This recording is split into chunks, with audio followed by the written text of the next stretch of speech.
Welcome. There's this crowd mentality around us today.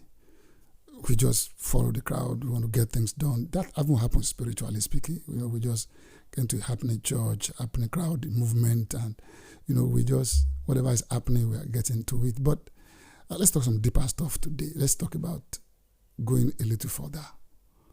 Going a step beyond the crowd. Zacchaeus was trying to see Jesus. The Bible said the crowd prevented him from seeing Jesus.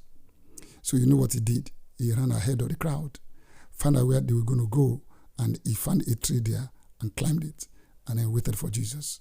And when Jesus got down there, he became one-on-one with Jesus. That's what I'm talking about going ahead of the crowd a little further and then interacting personally with Jesus. Let's look at a kind of an episode like that in the Bible. When I say going a little further, what do I mean? Let's go to the book of Matthew 26 chapter, the book of Matthew, verse 36. Take a look. It says, "Then Jesus came with them to a place called Gethsemane, and he said to the disciples, 'Sit here while I go and pray over there.' And he took with him Peter, the two sons of Zebedee, began to be sorrowful and deeply distressed. He said to them, 'My soul is extremely sorrowful, even to death. Stay here and watch with me.' He went a little farther, and fell on his face and prayed, saying, 'Oh, my Father, if it's possible, let this cup pass from me. Nevertheless, not as I will, but as you will.' Then he came to the disciples and found them sleeping and said to Peter, 'What? Could you not watch with me 1 hour? Watch and pray, lest you enter into temptation. The spirit indeed is willing, but the flesh is weak.'" My. That's handful.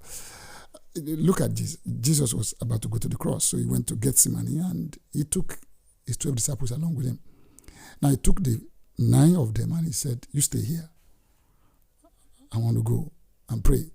So they stayed there. Jesus left 9 there, went to the 3. When he got to the 3, he told them, "Look, I'm disturbed, I'm really sorrowful." And they stayed there. But something happened which I want you to see. Look at verse 39. It says, "He went a little farther and fell on his face and prayed." You're not going to really go into the deeper things of God with the crowd around you and even with few friends around you. You have to go further than that. You have to move into the things of God alone. You have to go a little further than the rest of your pack. You just can't stay at the crowd level. Jesus told those ones at 9, he said, "I want to go stay here. I want to go pray." Many of us think that the only thing that can really work for us is communal prayer, is going together with crowd. But Jesus wanted to deal with some deep things with the Father. I wanted to talk to his Father from his heart. So he asked the 9 to stay. Then he took 3 with him and he said, "Pray along with me.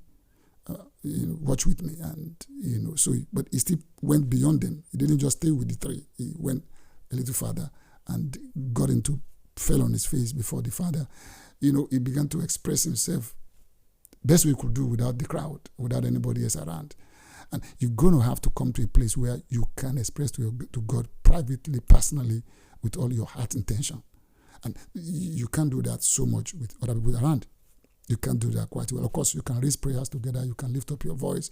That's allowed. That's permitted. But it can't go further. It's like a 30-fold of the crowd.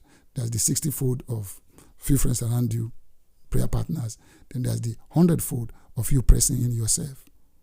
Let me tell that again. There's the 30-fold of the crowd prayer, group prayer. There's the 60-fold of prayer partners, 3, 2, 3. And then there's the 100-fold of you getting to the most holy place and then getting involved with the Father and do business with heaven. Jesus fell on his face alone, cried out to God. And guess what?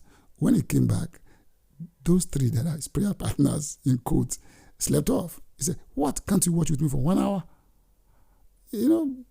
That's the thing. They can't do it for you. When your hour of temptation comes, people can't do it for you like you do it yourself. That's why James says, "Anyone in trouble, let him pray." It means let him pray for him. Let him pray. Let him pray with him. Say, let him pray. So you're going to have to lock into God and pray and see God. So go a little further. It's deeper stuff. You hear the Father. You get business done with heaven. And you get into real issues with your life. So go a little further than the crowd and than your prayer partners and dig into God yourself and hear from heaven about your life. Thank you for listening. Appreciate your presence.